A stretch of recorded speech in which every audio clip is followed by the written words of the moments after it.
Welcome to Global Connections with Robert Siegel, presented by the American Friends of Rabin Medical Center. Our monthly Leaders Forum addresses vital issues facing society, the economy, real estate, medicine, technology, and science. My name is Dr. Joshua Plout. I am the Executive Director of American Friends of Rabin Medical Center, AFRMC, a 501c3 national American charitable organization based in New York City. We at AFRMC represent Israel's premier hospital, Rabin Medical Center in Petah Tikva in Greater Tel Aviv, the leading institution named in honor of Prime Minister Yitzhak Rabin.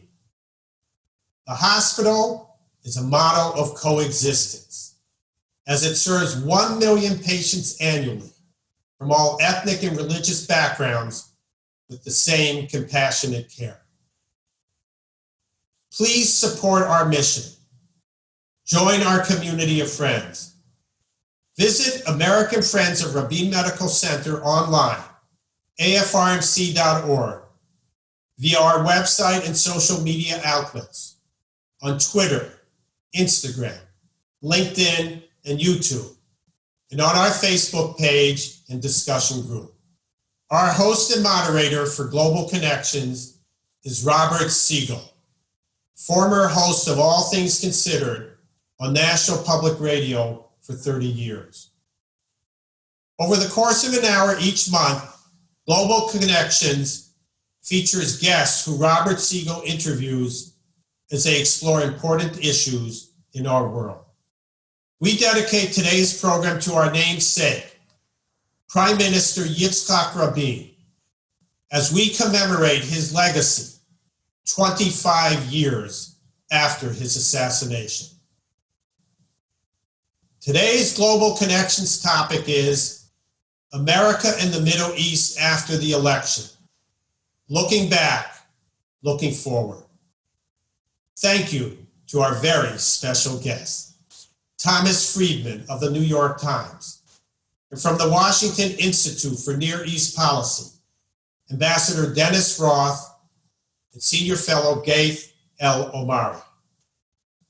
And now, Global Connections with Robert Siegel.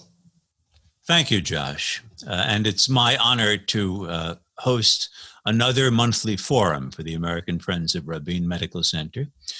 25 years ago this month, Israeli Prime Minister Yitzhak Rabin was slain by an assassin.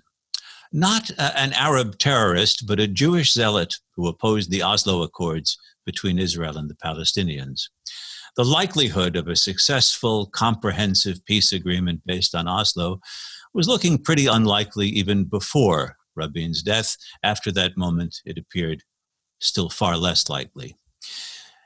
In this month's panel on navigating the new abnormal, we check in on the U.S. and the Middle East as a new administration prepares to take office in Washington. Is progress between Israelis and Palestinians a realistic expectation? How sharply will U.S. policy on Iran change? Is the U.S.-Saudi relationship likely to change? We have an excellent panel to address those questions and many others. Now, our first panelist. Dennis Ross goes back a long way with U.S. diplomacy in the Middle East. In the administration of George H.W. Bush, he was head of policy planning at the State Department, where he worked on the Madrid Conference, where Israelis, Palestinians, and Arab governments sat and spoke together in public for the first time. He was Bill Clinton's special Middle East coordinator and a special advisor to Secretary of State Hillary Clinton in the Obama administration. Ambassador Ross may be in private life these days at the Washington Institute for Near East Policy, but he is still plugged in both in the region and in U.S. foreign policy circles. Few people have been as involved in the Mideast peace process as Dennis Ross, and we're pleased to have him with us today. Hi, Dennis. How are you? Good to be with you, Robert. Both Bill Clinton and Barack Obama, the two most recent Democratic presidents, seemed especially determined to reach an agreement, and each concluded his presidency with a big last-ditch diplomatic effort, big and unsuccessful. Do you think Joe Biden will attach as much importance to the conflict as they did? I don't think he will, because I think he's going to be faced with very different kinds of priorities. If you think about it, neither Bill Clinton nor Barack Obama necessarily faced what he's facing now. It's true that President Obama was dealing with the effects of the Great Recession, but he also was dealing with what he saw as threats in the Middle East that were generated by terrorism, his concern that the Bush administration had declared a war on Islam, not just a war on terror. He felt the need, therefore, to change the imagery, and he saw the Palestinian issue as being something that contributed to the problems that we had in the region. So for him, it was a priority. With Bill Clinton, it was a priority because he had seen a sea change take place in the region. The Gulf War had made the U.S. the uber power.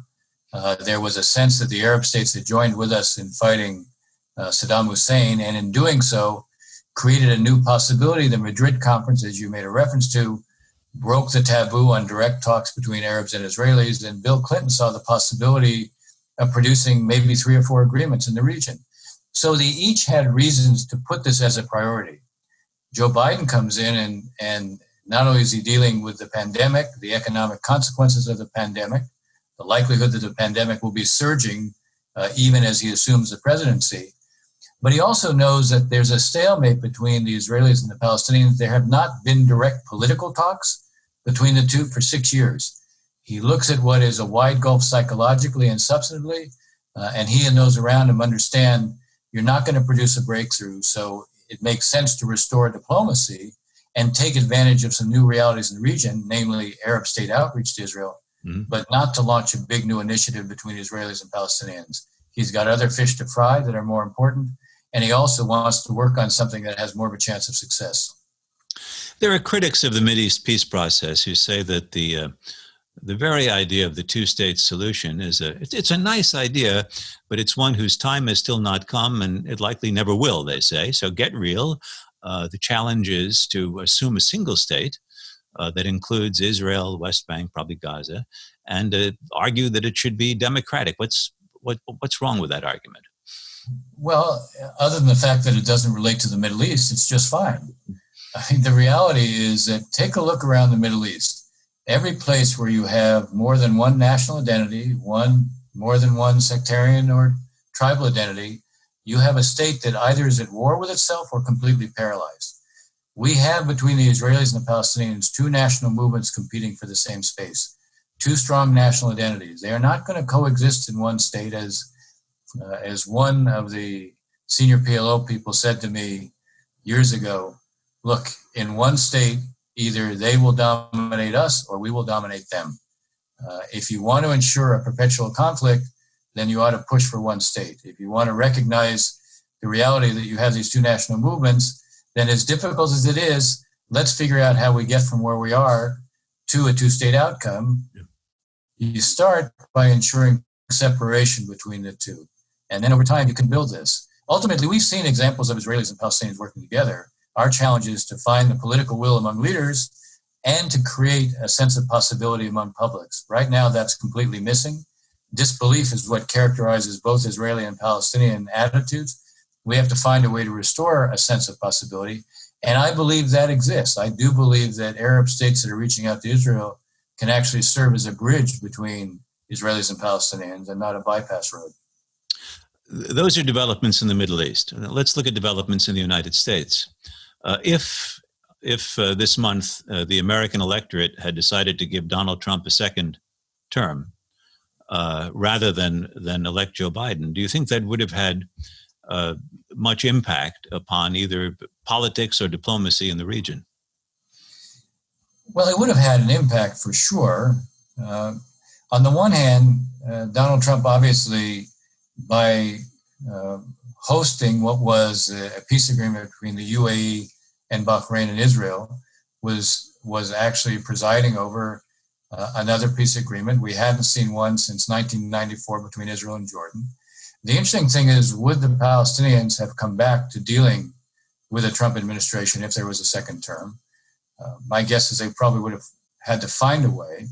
I don't think it would have been easy to produce further progress, mostly because, in a sense, at the same time that the Trump administration was touting this, you also have the president who wants to send a signal that he wants out of the Middle East.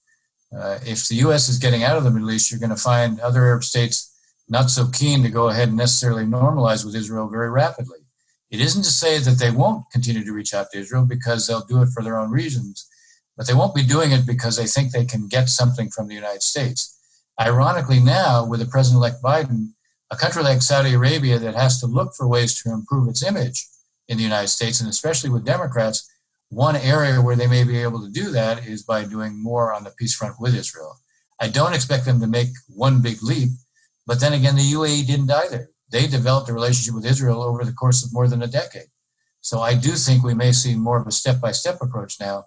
The Trump administration basically wanted full normalization or nothing. And you're not going to get full normalization right away. You get step-by-step approaches. But you think that the will is there in Saudi Arabia these days to move in the direction of normalization with Israel? I think it is, but I don't think it's a top priority for them. I think they have an interest in somehow finding ways to repair the relationship with the United States, because ultimately they don't trust anybody else to be there in the crunch if they really need help from a security standpoint. So they will look for ways to try to improve the relationship with us.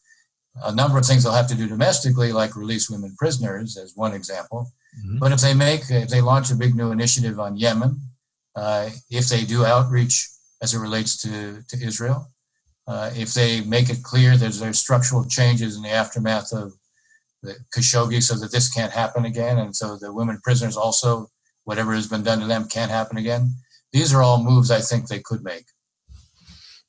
And you don't think those moves would make the Crown Prince look weak before his public if he exceeded American? Some of these moves he may choose to make before the transition. I mean, or during a transition, as a way of showing he's doing it on his own. My guess is any of these moves are not likely to be made unless there's some understandings with the Biden administration over what they get in return. I mean, one of the fears they have is if they take a series of steps and nothing changes here, then what you raised, I think, would be a concern. Look, you made a move, then in a sense you humiliated yourself. So my guess is they're probably debating how do they create some kind of package with the United States. That's an issue that I think will probably play out once we see a Biden administration. Joe Biden supports rejoining the agreement on Iran's nuclear program. But since the U.S. withdrew from that agreement, Iran also withdrew from it. Is it now possible to reconstruct that agreement, or are you back to square one renegotiating a nuclear deal with Iran? Well, I think it won't be so simple simply to move back into it. For one thing, it'll take the Iranians at least 4 to 6 months to undo what they've done. You know, they have two cascades of advanced centrifuges that they have now installed. That's 328 centrifuges. They have accumulated 12 times the amount of low-enriched uranium that they had at the time that they implemented the agreement. You have to dilute that or ship it out. You have to reduce the number of centrifuges that are operating. You have to change what you're doing in Fordo. It's going to take time and expense to do that. And they're already claiming that they are owed compensation. They say the sanctions that the Trump administration imposed cost them $250 billion. So they're starting with the premise, before we do anything, you owe us. Now, that's a prescription for a negotiation, not an automatic reentry into the JCPOA. And again, bear in mind that President-elect Biden has said compliance for compliance, no sanctions relief before they get back into compliance. And after they've done that, then he says he wants to strengthen and lengthen the JCPOA. So I think you're looking at what will be a negotiation, but I think the tone will be different. The readiness to engage in diplomacy, the willingness to align our positions and create a common approach with the British, the French, and the Germans, all that suggests that you'll see a level of diplomacy, but I wouldn't anticipate that you're going to see a very early agreement. Dennis Ross, I have seen in the forthcoming documentary film, The Human Factor, a story about you and the other American Mideast peace negotiators. I was struck by the moment of Yitzhak Rabin's death and the impact it had on you. So since this is that November is the 25th anniversary of the month of his death, I wonder if you might offer a thought in your memories of Yitzhak Rabin. I'm glad you're asking about my memories and not again that day, because that day remains still one that's difficult for me to talk about. Look, he was the most honest leader I ever dealt with and the most intellectually honest leader I ever dealt with. He was the only leader who ever said to me that I was right and he was wrong. He was analytical to a fault. If he thought something through, you couldn't move him. But if in fact the reality proved that he wasn't right, he'd be the first to admit it. He saw the world as it was. He was determined to change it, but he had no illusions about it. He was someone who felt a responsibility for every single soldier in the IDF. Mm-hmm. He once said that they were all like his own grandson, who at the time was there. And I think maybe something that impressed me more than anything else about him was the absolute readiness to assume responsibility for every decision he made. There's two I want to just make reference to, because they speak volumes about who he was. The first time he was prime minister and you had Entebbe take place, he gave the order, the only way to free the hostages, given what might happen in Uganda, was to send commandos there, and you're going a couple thousand kilometers there. So when the commandos were in the air, he wrote two statements. Mm-hmm. One, if it was successful, and the other announcing his resignation if it failed. The other thing was in 1994, Colonel Nachum Waxman was kidnapped. And at the time, he thought that Arafat knew where he was and had me go see Arafat. Arafat actually didn't know. Wasn't. Rabin thought he might have been in Gaza, but he wasn't. He was in Jerusalem. He then authorized what was an operation to rescue him, and Waxman was killed in the operation. Rabin immediately went on TV and said, "This was my decision. I bear all the responsibility." And he did that deliberately to deflect from any criticism of the IDF. Yeah. This is someone who stayed in the IDF, built the IDF, remained loyal to it to an unbelievable degree, but also felt this unique responsibility, not only for the institutions, but every single soldier in it. Dennis, stick with us because we're going to have a question and answer session shortly. But Dennis Ross, thank you very much for your remarks so far. Our next panelist is a three-time Pulitzer Prize winner. Thomas Friedman was commended first for his reporting in Lebanon, a second time for his reporting in Israel when he was a foreign correspondent for the New York Times. His third Pulitzer was for his work as a Times columnist, in particular for illuminating the worldwide threat of terrorism. That alone, that achievement alone would make Tom one of the foremost journalists of our time, but he's gone much further, writing several books on everything from the Middle East to globalization, infrastructure, and the challenges posed by climate change. Tom Friedman, we're honored to have you as our guest. Hiya. Good to be with you. I'm actually the father of Natalie Friedman, though, much more important now, executive producer of All Things Considered, weekend edition on National Public Radio.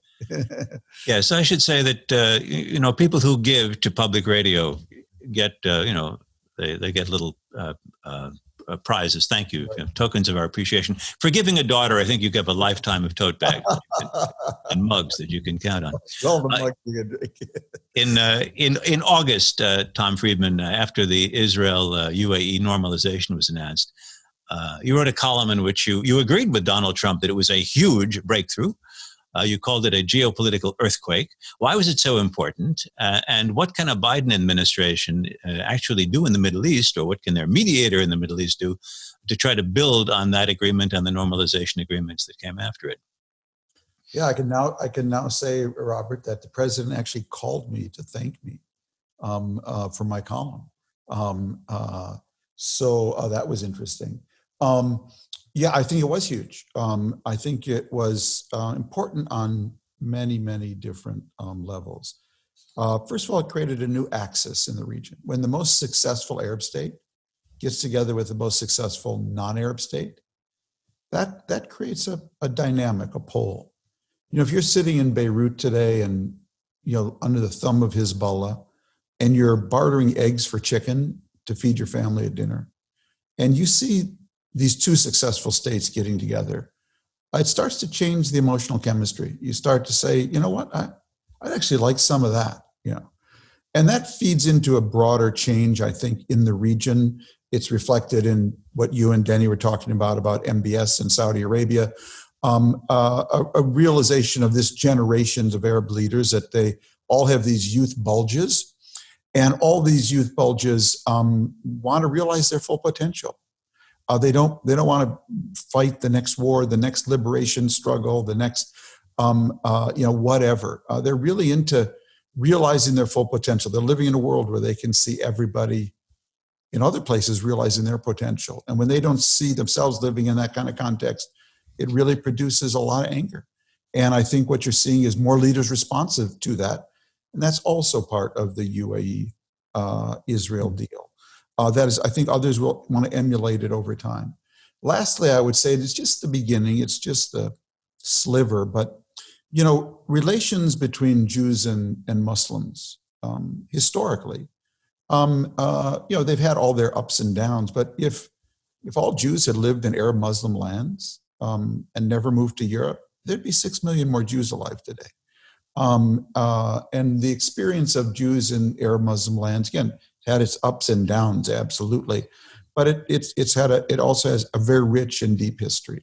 That history took an off-ramp with the onset of Zionism. And I'm not blaming Zionism for that.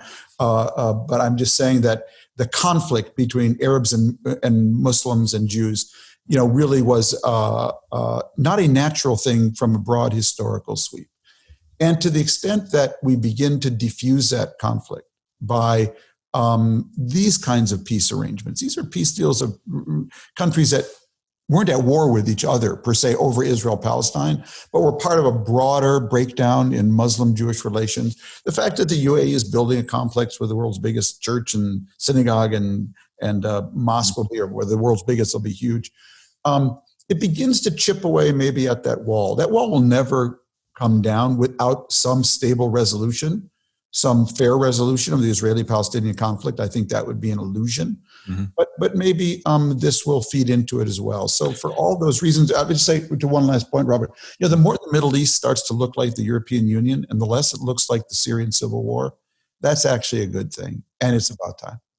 Well, does the success of the normalization effort, does that mean that Jared Kushner had it right, that the kind of outside-in approach, which many criticized for being so far removed from the core issue of Israelis and Palestinians competing for the same land, was not successful? Was Kushner onto something, or did he stumble into something?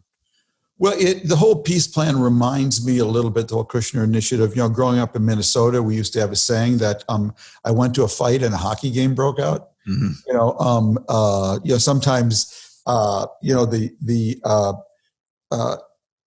the way you get big change is when you get the big players to do the right thing for the wrong reasons. And so here's where I think Kushner and Trump played an important role, and here's where accident and fortuna played into it.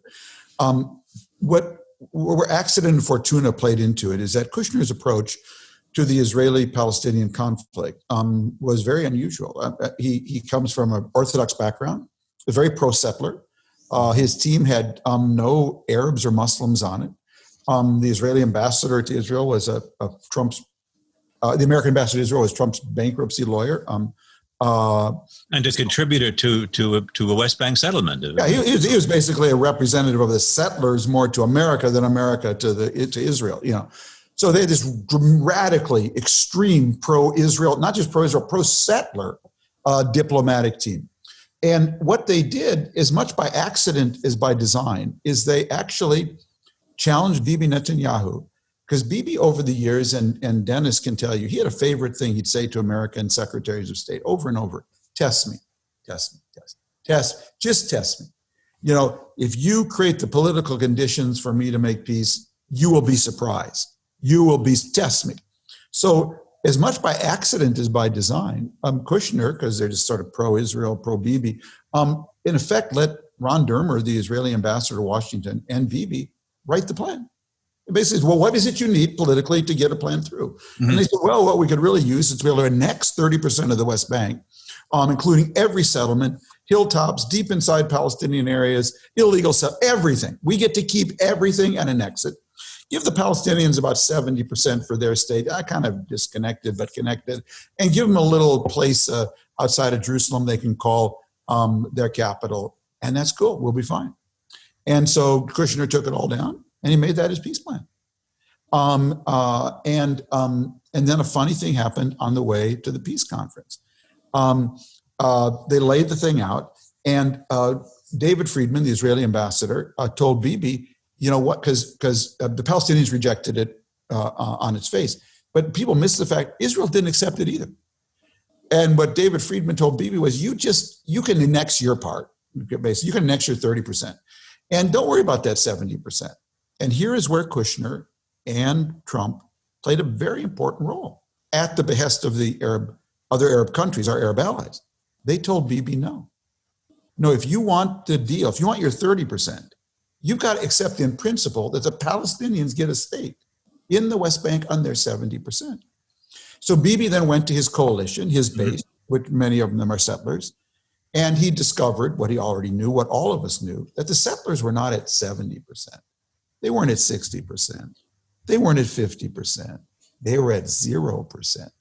And because Bibi is involved in a court case trying to defend himself on charges of corruption, he couldn't afford to lose his base. So a funny thing happened on the way to Kushner's peace plan, Robert. Bibi couldn't accept Bibi's own plan. Bibi writes this plan, and in the end has to tell Kushner, I can't accept my own plan. So now Bibi's way up in a tree. He's up in a tree. He's told the settlers, you know, I'm going to get you your 30%, but he can't get them their 30% because they won't accept the 70% for the Palestinians. And along comes Yusuf Al-Otaiba, the UAE ambassador, kind of whistling down the street, seeing all of this. And he basically tells Kushner, because UAE and Israel had these, you know, secret relations, and they were becoming more and more public. Why don't we formalize this? And he basically said, I'll make you a deal. You abandon annexation, and we will have open, formal diplomatic relations. So Bibi was allowed to sell that as a victory. Not that the settlers really found it a victory, but he was allowed to sell that as a victory. He got the ladder from the UAE down from the tree, and suddenly we have UAE-Israeli peace, and Trump could claim he deserved the Nobel Prize. You tell me what is accident, what is design. Right. You could have made the whole thing up. Yeah. But always remember, in the Middle East, you get big change when the big players do the right thing for the wrong reason. For the wrong. Tom Friedman, stick with us for the question and answer session coming up. And as we turn to our third panelist, joining us now is Ghaith Al-Omari, who is a senior fellow at the Washington Institute. That's the think tank that on U.S. Mideast policy, where Dennis Ross has been for many years. Ghaith Al-Omari, who's a lawyer by training, was a member of the Palestinian negotiating team during the 1999-2001 talks. He held several positions with the Palestinian Authority, and he used to be executive director of the American Task Force on Palestine. Ghaith Al-Omari, it's good to talk with you once again. It's always a pleasure, Robert. And I want to put to you the same question that I started with Dennis Ross on, which was shall we say, it's the peace process fatigue, which has come on already.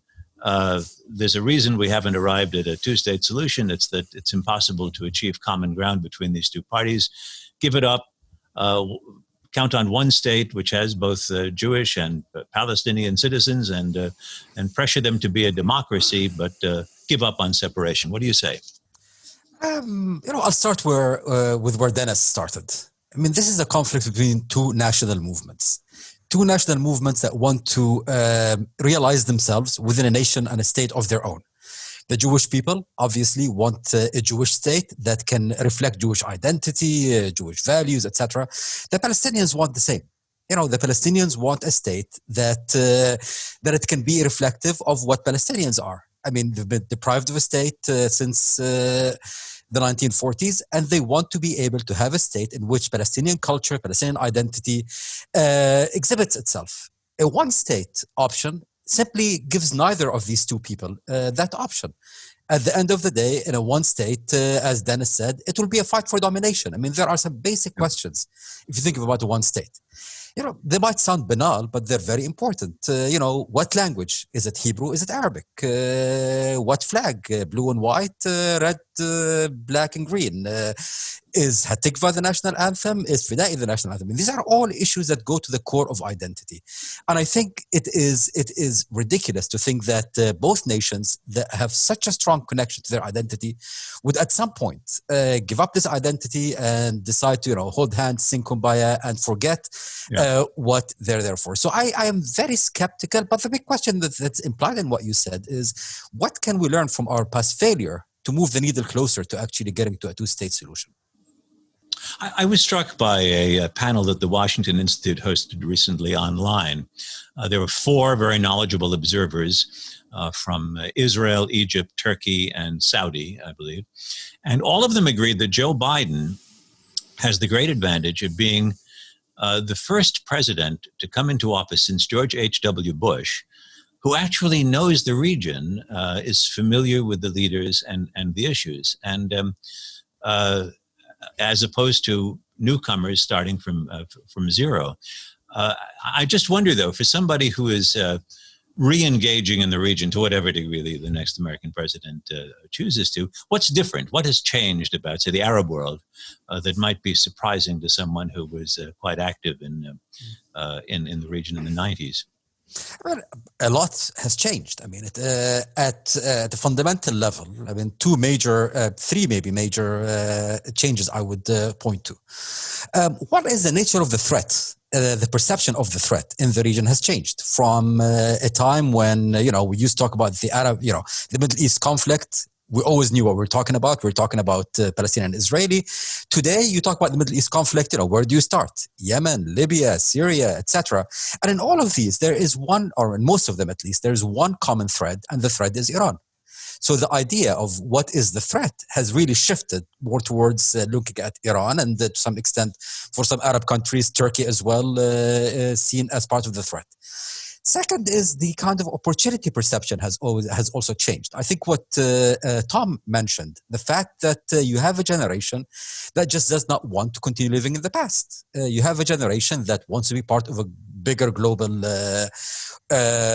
constellation. And this new generation, or this new way of thinking, is obviously at odds with an old way of thinking. But maybe the most fundamental geostrategic change, in my view, is the shift of the center of gravity in the Arab world, from the Levant to the Gulf.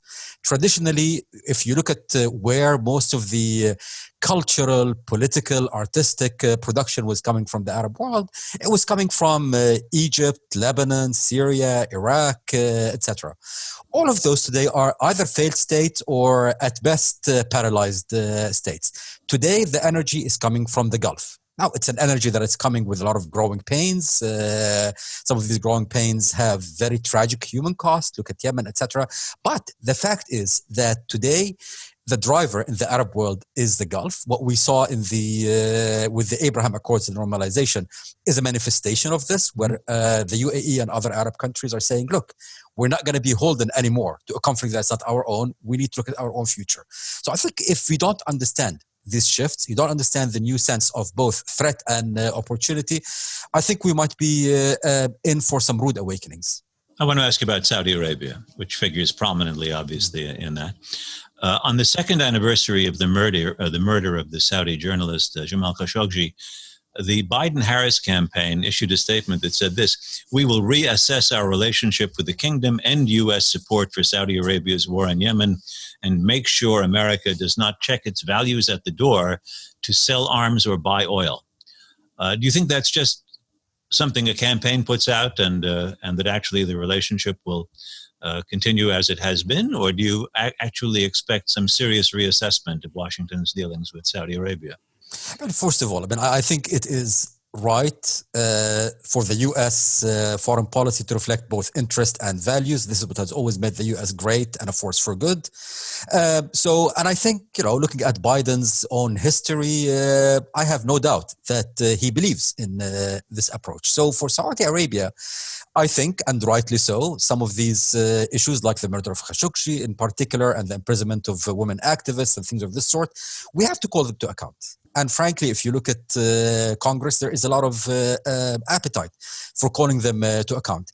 Yet we also have to keep in mind that Saudi Arabia is today probably the cornerstone of stability in the Middle East. It is in many ways the leader. Some of the conflicts, look at Yemen, certainly the way it was conducted is tragic and beyond tragic. Yet there is a real national security threat that Saudi is facing with the Iranians arming the Houthis, who are the Yemeni rebels.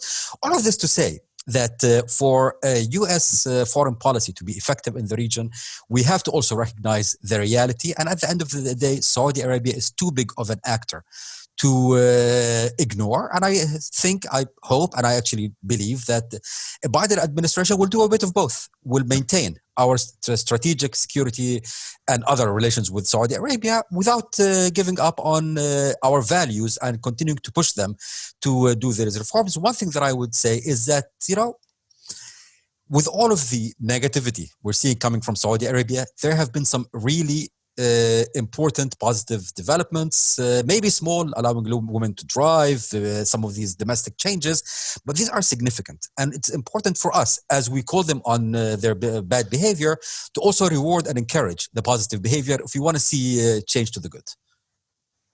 Ghaith, I'm going to have to leave it there because we have a doctor appointment that we have to go to right now. It's Ghaith Al-Omari of the Washington Institute for Near East Policy. In a couple of minutes, we'll put your questions to our three panelists. But first, as we've done in the past, we're going to check in with the Rabin Medical Center in Petah Tikva in Israel, with the head of the emergency department there, Dr. Michael Dreischer. And Mike, it's good to have you on once again. Hi there, Robert. Hi, I'm Michael. I hope you can hear me. When we last spoke, you were describing the conversion of an underground parking facility into an extension of the emergency department. The cases are on the rise in Israel right now. Are you using that? Are you in danger of seeing all of your IC units occupied? How bad is it? Well, I'm going to tell you in a second. I first want to thank you. I want to thank you for hosting this august panel, and I want to thank Josh Plout and the American Friends for organizing this, especially on the kind of the anniversary of Rabin's assassination, after whom our medical center is named. So thank you. As regards our response to the COVID, yes, we did convert our parking garage, which is right underneath my emergency department, into two medical units that were specifically for the COVID patients, and one of them is still operating. We had a surge back about a month ago or so, and when we had both departments operating, as of right now, we've been able to dial back to one. Our emergency department still has a operative suspected COVID patient area, and as does every other emergency department in the country. Israel has made a deal with Pfizer for vaccinations or for vaccines. It would seem that the task of vaccinating Israel has got to be a lot easier than vaccinating the United States. You're a much smaller country. Is there a plan? I mean, has it been worked out how actually once the vaccine is purchased, how Israelis will be vaccinated and what the preferences will be for who gets it when? Well, a lot of these things are, certainly there's a plan, and there are more than one plan. In fact, the details of this are not public and probably not even fully decided yet. The Israeli government is not only contracted with Pfizer, but the Moderna vaccine, which you probably heard about, came out yesterday with very good results. But we were one of the first countries to contract with them as well. There's going to be, one would assume that the priorities will be healthcare providers, people at high risk, and then on down the list of people who need to get the vaccine. True, we're a small country, but as of right now, we don't have our own vaccine. Although there is an Israeli vaccine under development, that also may prove to be promising. Have you, though, been given any sense of time frame when once that contract was announced, how long it might take to vaccinate? Well, we don't know, because we don't know, first of all, how long the production and the transportation is going to take, how much will arrive at what period. This is all something that's still quite a bit uncertain as of right now.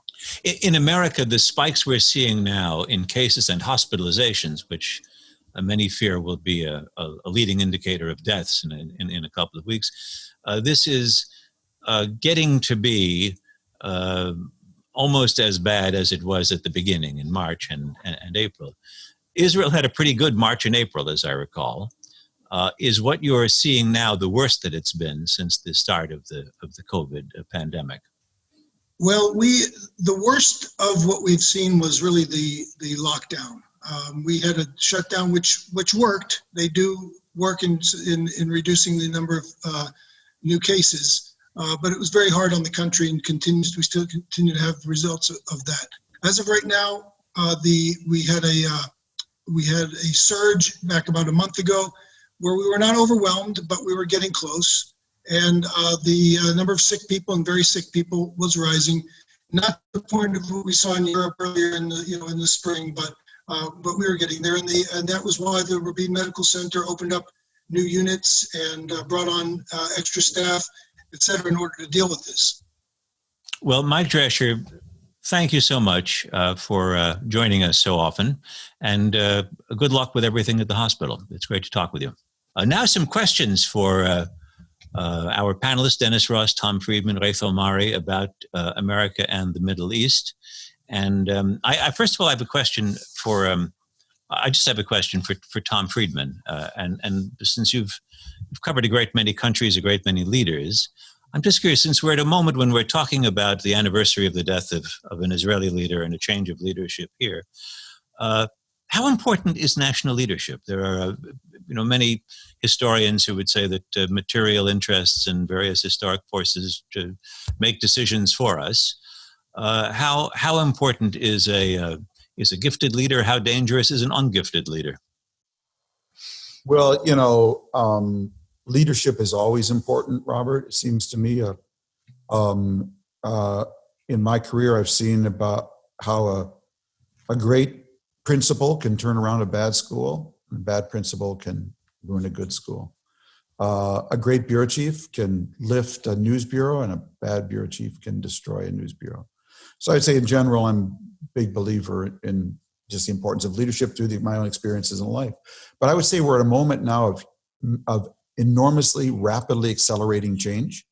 We're seeing acceleration on top of acceleration.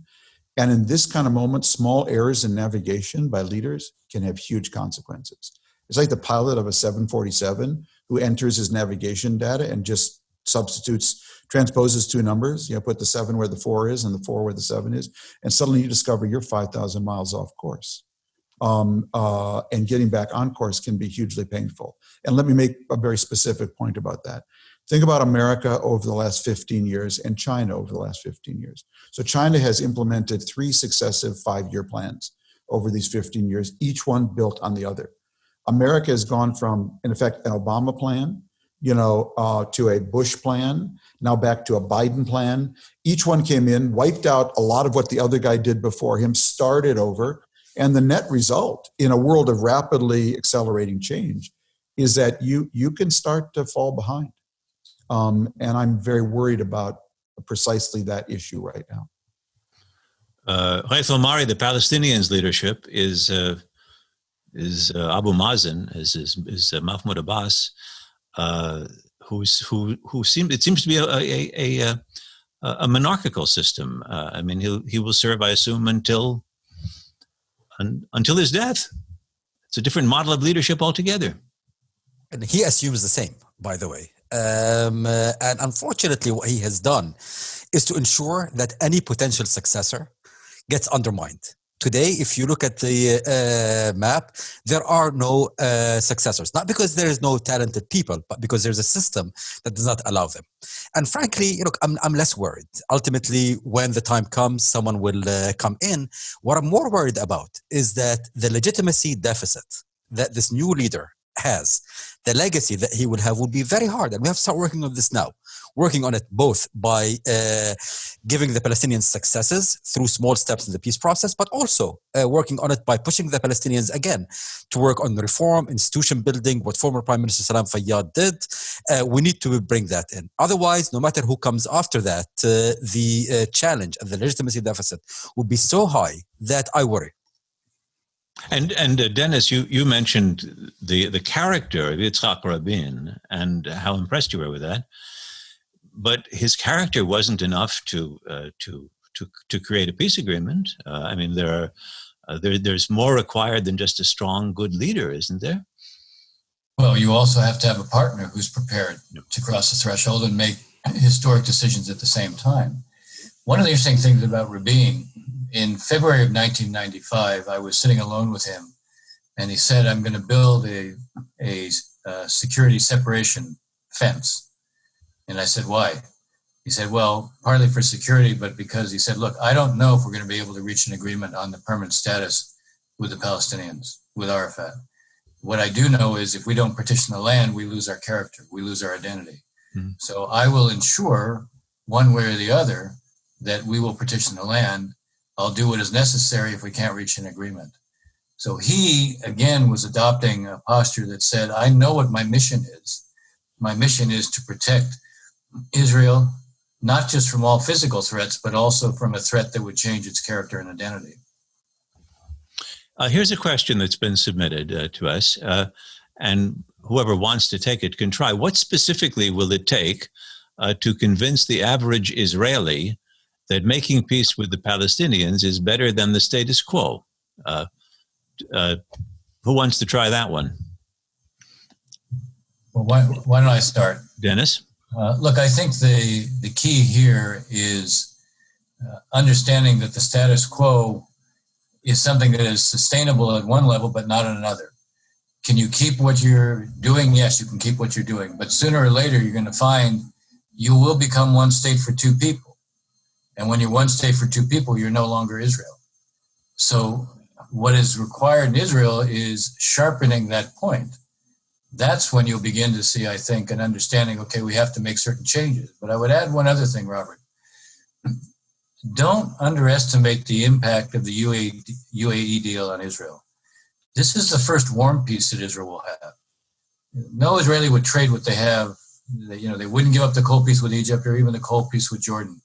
It's of immense value and they know it. But it's very different when it's a warm peace. And suddenly you see yourself as part of the region. You begin to look at the Palestinians through a different lens in that circumstance. So these two things together, sharpening the reality that you're going to drift into becoming one state for two people and lose your character and identity on the one hand, and on the other, suddenly you're seeing that this dynamic that Arabs actually want to live with Israelis, they want to work with Israelis, they want a warm peace, will change the perception of Israel being in a place where it's still fundamentally rejected. Mm-hmm. If I may add, Robert, I mean, look, I'm not surprised that Israelis are skeptical. So are Palestinians. There is a generation that has seen nothing but failure since really the Intifada. We have to show successes. We have to, even if there are small successes, and there is a lot of small successes that can be done, small, specific, concrete steps that can show the Palestinians that cooperation with the Israelis work for them, and can show the Israelis that they have a partner on the Palestinian side. It's ironic today, if you go to Israel, the most, forward-leaning, pro-peace, if you wish, constituency is the IDF. Not because they've turned soft overnight, but because they have been working very effectively with their Palestinian counterparts, and they have a degree of peer-to-peer respect. Can we replicate these kinds of collaborative dynamics? This will not get us peace tomorrow, but this will start shifting the disbelief that Dennis talked about early on. Well, that leads me to this question, which I'll put to you, Tom Friedman. When do you foresee the ascension of a new generation of top Israeli leaders, like a new premier and others? What would be the new geopolitical outlook toward their neighbors, if any? And will Naftali Bennett be a future Israeli prime minister? And what kind would he be, if so? Oh, a lot of questions in there. Yes. I am a big believer, unfortunately, that I'm going to go back to my point that the way you get big change is, when the big players do the right thing for the wrong reason. And, if you look backwards at the history, you got big changes after wars, after intifadas, that really shook up the Israeli status quo. The Israeli status quo after 1967 was that we can keep the territories and everything's going to be fine. And bam, then Egypt crossed the canal, Syria invaded the Golan, and suddenly that was burst, and American diplomats came in and had that. Kissinger had that sort of creative clay to work with.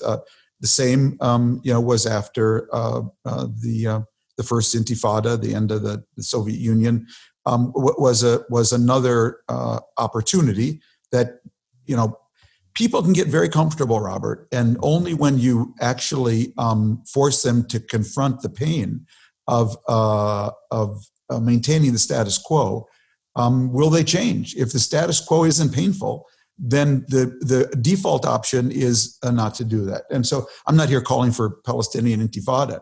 What I'm saying is, though, you've got to find a way to either really increase the pleasure or really increase the pain, or find some combination of both. I always used to say, if Palestinians want to be effective, if you're going to throw a stone at an Israeli, wrap it in a map of a two-state solution. But if you just throw a stone, then you're likely to get a stone and a club back. And so it's really finding all of that. I would just say that, with all there's something about the current reality on the ground there that is the future in this sense. I took my daughters and son-in-law to Israel on a trip a couple of years ago, and it was fun for me to go to Israel as a tourist. I hadn't been a tourist in Israel in a long time. And we took one of those really kitschy, canoe rides down the Jordan River. And it was very interesting because we got there and there were 6 busloads, first of all, of Arab girls from Nazareth, from their school, going down the river. And we got in, there were all these ultra-Orthodox on the river. We ran around one bend and there were 4 Palestinians, I assume they were Israeli Arabs, and they had lawn chairs just in the shallow part of the river and a ghetto blaster going with Arabic music. Arab girls would get stuck in the weeds and the Orthodox would pull them out. And I just thought, this river actually is the reality of Israel today. The reality of Israel today is that's a one state under Jewish power. That's what it is. And how you level that out, I'm not really sure. Yeah. But there is, I was a very senior Israeli official, I won't name his name, I'll just end with this story, told me a story that he went to the hospital to for something, to get a checkup, and the doctor came in and it was a woman, Israeli Arab doctor. And because he could just read her name tag, and he just instinctively said, "Oh, where are you from?" And she looked at him and said, "Where are you from?" And so, that's kind of the reality that we've got today, and how you sort of disentangle that to give people the dignity and sense of independence that they control their own future, and how you get the best of that integration is really what the peace process probably is going to be about. But let me put to Dennis then the question that the questioner put, which is, when do you expect to see a new Israeli leadership coming in? I guess part of the question depends on the legal problems of Bibi Netanyahu. I think it does. I mean, look, in a lot of ways, Bibi is now the longest serving Israeli prime minister ever. What it reflects is he has been a master politician. Nobody has the ability to maneuver. Nobody has the ability to connect with certainly a key constituency and a key base within Israel the way he does. Nobody frames issues as effectively, even if sometimes it's all in terms of fears and threats and so forth. He's taken up all the political oxygen. You cited as an example Naftali Bennett, who challenges Bibi actually from the right. I mean, it isn't necessarily the case, while the country has moved somewhat to the right, the country is still basically, I think, a center-right country. Bibi has been prime minister for so long that one of the things you always hear when you're there is, well, I think he's served too long, but who else can be prime minister? It's almost as if he's created the image that he's been around so long that nobody could possibly measure up to him. And the truth is, we won't know that reality until we actually see it. Yeah. At some point, he won't be prime minister any longer. we have a country that is a cutting-edge country in every field. It's inconceivable they can't produce a high-quality leadership as well. Here's a question: Is a piecemeal process between the PA and Israel sustainable if it excludes Hamas? Is it viable that Israel could be at peace with West Bank Palestinians and at war with the Gaza Palestinians? Ghaith Omari, first, you can try that one. Sure. I mean, look, it has to exclude Hamas because Hamas, at the end of the day, very clearly advocates for destroying Israel, and it's still not only calling for terrorism, it's engaged in terrorism. So it's not clear to me how it can include Hamas in any ways. Now, it doesn't mean that you forget Gaza. You have to find a way to stabilize Gaza, to create a humanitarianly acceptable situation in Gaza. And by the way, whether it's the Israelis, the Egyptians, the UN, others are doing it. But at the end of the day, the Palestinians are facing two narratives, two directions. Hamas is calling for a direction that's about violence, that's about lack of coexistence with Israel, about destroying Israel. The other direction is one that is calling for a two-state solution to be reached through engagement and cooperation. And unless one of these two is validated, you can't have them together. So what we need is to succeed in the kind of collaborative, peaceful approach, and that will put pressure on Hamas then to change and to engage. Engage Hamas today, they will feel validated and will have no reason whatsoever to change who they are, and what they are today is actually very abhorrent. And we have time for one more question, and it is about how you appraise the threat to Israel from Hezbollah and the impact of instability coming from Lebanon and Syria. Dennis, you want to take that one? I'll just say, look, there is an interesting irony right now. Neither Hezbollah, Iran, or Israel want a war with each other because they all realize it's a really terrible war. Mm-hmm. So there's a kind of mutual deterrence that exists. Now, there is one scenario that worries me a lot, and that is that if things get so bad in Lebanon and Hezbollah feels that this is the moment where they have little to lose and they need therefore to divert attention away, they could trigger something. It'll be a war that you know how it begins, you don't know how it ends. Israel will not be hit with 3,000 rockets a day from Hezbollah and allow Iran to sit untouched in Iran. You'll see a war that escalates not only vertically, but horizontally as well. It is a reminder that there's a lot of reasons to create for the Iranians an incentive to look for ways to stabilize the region, which is not what their posture has been. Well, Dennis Ross and Tom Friedman, Al-Omari, thank you all for taking part in this panel, and thanks as well to Dr. Michael Dreischer of Israel's Rabin Medical Center. Also, thanks to today's program sponsor, Fried Frank, and many thanks to Joshua Plout, Nate Bonzani, and Ronnie Giuliano of the American Friends of Rabin Medical Center, and our video and Zoom director, Bobby Grandone. We also want to acknowledge our program sponsor, the American Friends of Rabin Medical Center, which is a 501c3 national charitable organization representing in the United States Israel's largest hospital, Rabin Medical Center in Petach Tikva in Greater Tel Aviv. The hospital's website, by the way, is www.afrmc.org.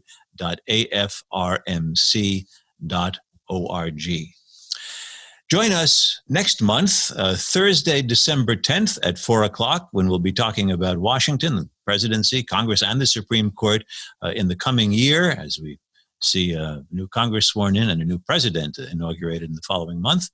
Among our panelists will be my former colleague and good friend, NPR Legal Affairs correspondent, Nina Totenberg. I'm Robert Siegel, and this has been Global Connections, Navigating the New Abnormal. See you next month. Stay healthy and stay safe.